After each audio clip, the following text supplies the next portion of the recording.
une femme remarque quelque chose par hasard. Sur le quai, une autre femme retire ses talons hauts, puis son manteau, et pose soigneusement les deux par terre. Poussée par la curiosité, Anna s'approche pour voir ce qui se passe. À cet instant, la femme se retourne brusquement et la regarde. Anna se fiche sur place. La femme en face d'elle lui ressemble comme deux gouttes d'eau. L'inconnu marche droit vers le train qui approche. Après avoir vu la femme mourir sur le coup, Anna regarde les objets laissés sur le quai, et une idée sombre germe lentement dans son esprit. Profitant de l'inattention générale, elle ramasse le sac à main par terre, et se précipite dans les toilettes pour voir ce qu'il contient. Dans le sac, elle trouve deux téléphones, un rouge et un noir, ainsi qu'une grosse somme d'argent liquide dans le portefeuille. Anna fourre l'argent dans sa poche, puis examine le permis de conduire qui indique l'adresse de la femme. Elle constate que la photo sur le permis lui ressemble parfaitement, et trouve aussi un trousseau de clés dans le sac. Une nouvelle idée lui vient alors à l'esprit. Très vite, elle se rend à l'adresse indiquée sur le permis. Après s'être assurée qu'il n'y a personne, elle ouvre la porte avec la clé et commence à explorer la maison. En découvrant des vêtements d'homme dans le placard, elle en déduit que Beth doit avoir un petit ami nommé Paul. D'après un mot sur le réfrigérateur, Paul ne rentre pas avant samedi. Rassurée, Anna fouille alors la maison sans retenue, jusqu'à mettre la main sur un livret bancaire affichant un dépôt de 75 000 $. Elle appelle aussitôt son frère pour savoir comment retirer l'argent.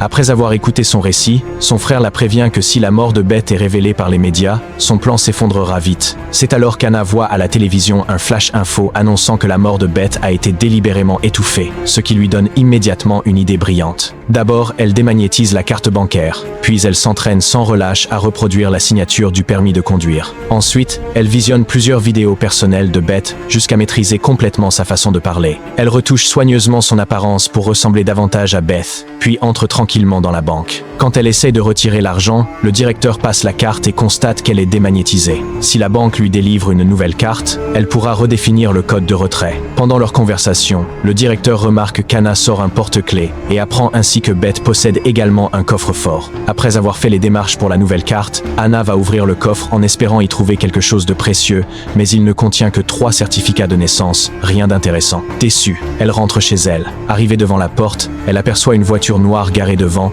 qui lui fait des appels de phare. Alors qu'elle essaie encore de comprendre, une autre voiture noire arrive soudainement et lui bloque le passage. Un homme noir en colère sort du véhicule et, sans dire un mot, il l'attrape et la pousse dans la voiture. Anna est totalement perdue. Apparemment, Beth est censée se rendre immédiatement à un endroit important et elle est déjà en retard. Mais lorsque la voiture s'arrête, Anna découvre avec stupeur que l'homme l'a conduite à l'entrée d'un commissariat de police. Elle ignore complètement ce qui se passe et ne peut que le suivre à l'intérieur. La salle est déjà pleine de monde et tout le monde semble n'attendre qu'elle.